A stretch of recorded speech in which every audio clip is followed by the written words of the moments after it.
Hello students, this is your history lesson. You know very well that we have done chapter 6 Akbar, the consolidation of the Mughal Empire in the last lesson. And I hope you have understood about the consolidation of the Mughal Empire. Today in this lesson, we will do questions. So we start our lesson. Question 1. Compare and contrast the first and second battles of Panipat 1526 and 1556. Answer. It was 21st April 1526 and the battle started just as the sun was rising. Babur's troops had routed Ibrahim Lodi's army and laid claim to the throne of Hindustan. Delhi and Agra, with their enormous treasure, were now in Babur's hands, and the khutbah was read in the name of Zahiruddin Muhammad Babur. The Mughal Empire had come to stay.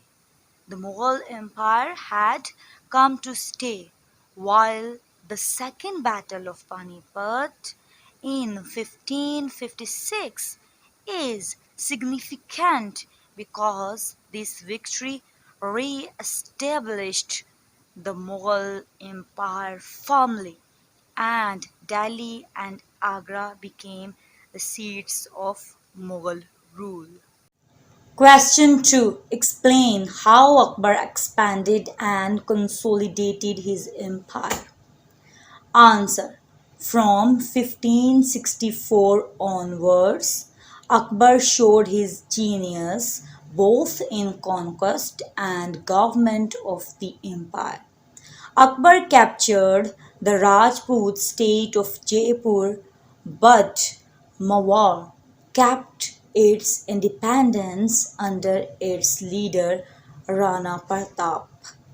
Akbar then followed a policy of reconciliation with the Rajputs to make sure that his empire rested on a solid foundation.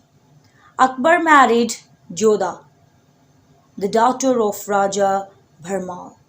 Marrying among Hindus was not only brought a true strong alliance and long-lasting peace between the Mughals and the Rajputs, but also caused to avoid war among them. Question 3.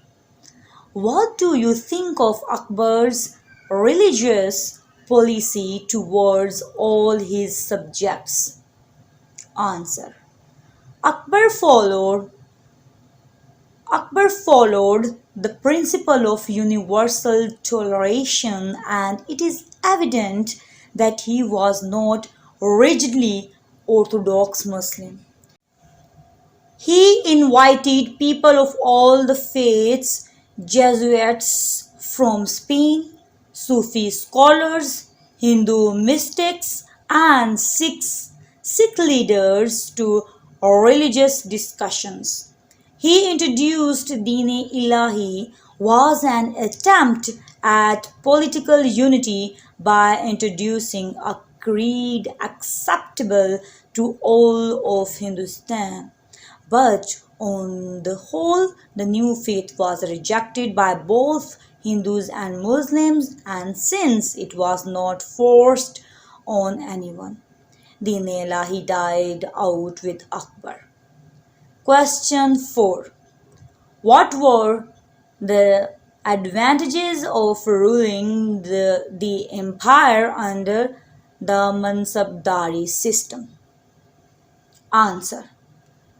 Akbar is credited with setting up an administration that was later followed by his successors and in many ways by the British.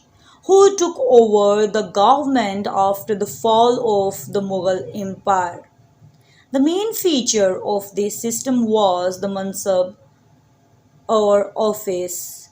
The mansabs or office a person held, and it was approved by the emperor. The mansabs were divided into 33 ranks, each rank dependent upon the number of horses that a mansabdari could keep and maintain for use when the emperor needed an army to fight. Both military and civilian posts are held by mansabdars. Salaries were given them to maintain their ranks. Jagirs were awarded but were returned to the state of the death of the mansabdar. Question 5. What do the Northern or Nine Jewels revealed about Akbar's character and emperor? Answer. Akbar was not literate. However, he realized his weakness. He had a very sharp mind and keen interest in knowledge and learned from the people around him. His court was known for the scholars and other brilliant people who surrounded him and managed to inform and enlighten Akbar's curiosity and creativity. The two brothers Abdul Fazl and Faizi and their father Sheikh Mubarak inspired the spiritual side of Akbar, which led to his Sulh-Kul policy of religious tolerance. Question 6. Give reasons why Akbar can be called great. Answer. Akbar's greatness lies in his courage and determination to bring the whole of the subcontinent under his control as one country, and through his tolerance and flexible policies, he tried to bring unity among the diverse people of his empire. His vision became a reality through stable and good administration, which gave security, prosperity, and wealth to the people. Akbar is called Mughal-e-Azam, the great Mughal king, because his character was such that a historian says of him. Question 7. How did Akbar's Rajput policy help his empire? Answer. Akbar followed a policy of reconciliation with the Rajputs to make sure that his empire rested on a solid foundation. To accomplish this, he appointed Rajput nobles at important positions in his empire. He also married the eldest daughter of Raja Bharmal of Jaipur. Akbar's son, Prince Salim, married the daughter of Raja Bhagwan Das. Marrying among the Hindus was not uncommon for the royalty, and the wives adapted to the Muslim way of life. They proved valuable in the service of the empire. Question 8. Why was the revenue settlement of Todar Mal important for the peace and prosperity of the Mughal Empire? Why was the revenue settlement of Todar Mal important for the peace and prosperity of the Mughal Empire? Answer.